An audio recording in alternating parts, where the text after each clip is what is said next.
बल्दिया वस्ती में महकमा सैनिटेशन बारिशों में जहां लोगों को सहूलियात की फराहमी में पेश रहता था और कोशिश करता था शाहराहों से बारिश के पानी को निकासी को यकीनी बनाकर लोगों को बेहतर सफरी सहूलतें फराहम की जा सके।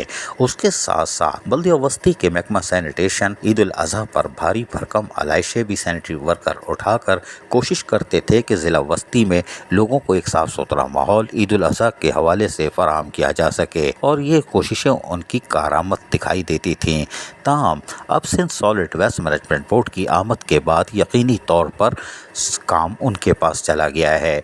सिर्फ new Karachi, north Karachi town बाकी है, और यकीनी तौर पर इन दो जगहों पर अभी सॉलिड वेस्ट मैनेजमेंट बोर्ड नहीं पहुंचा है, लेकिन लियाकताबाद, नाज़िमाबाद, कुलपर, नाज़िमाबाद के साथ लियाकताबाद हम जैसे को बताया कि ये अब Sindh solid waste management board देख रहा है, और यकीनी तौर पर इनके लिए एक बड़ा इम्तिहान है। ईद मिलादुल नबी हो या मुहर्रम उल हराम हो, महकमा सैनिटेशन बल्दिया वस्ती ने नुमाया काम अंजाम दिए और रात गए तक 2-2 शिफ्टों में काम करते थे। अब Sindh solid waste management board यकीनी तौर पर बल्दिया वस्ती के महकमा सैनिटेशन के मुकम्मल ताउन से यकीनी तौर पर ईद मिलादुल नबी पे भी उसी तरह के बेहतर इक़दाम करके यकीनन उलमाए कराम और जुलूस की गुज़रगाहों के मुंतज़मीन को भी सहूलत फराहम करके उनको मुतमईन कर सकेगा।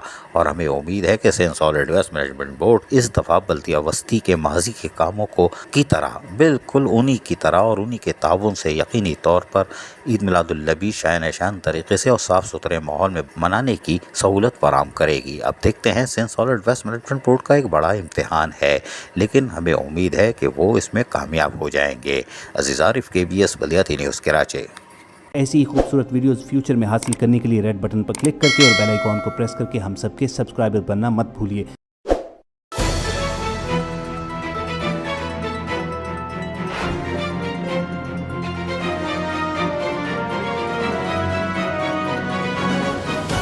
KBS बल्दियाती न्यूज़।